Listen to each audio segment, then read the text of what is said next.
أعوذ بالله من الشيطان الرجيم.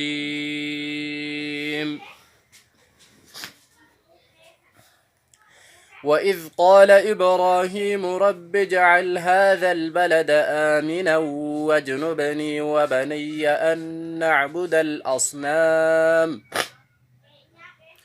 رب إنهن أضللن كثيرا من الناس فمن تبعني فإنه مني ومن عصاني فإنك غفور رحيم.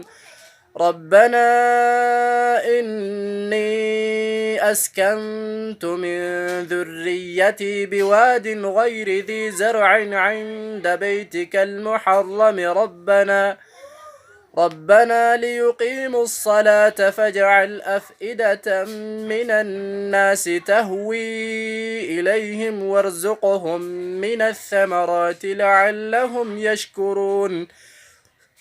ربنا إنك تعلم ما نخفي وما نعلن وما يخفى على الله من شيء في الأرض ولا في السماء. الحمد لله الذي وهب لي على الكبر إسماعيل وإسحاق إن ربي لسميع الدعاء.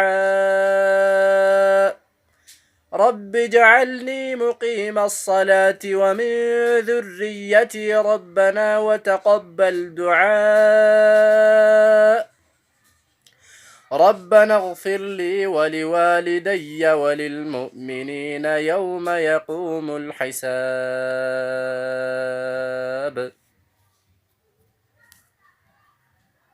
صدق الله العظيم.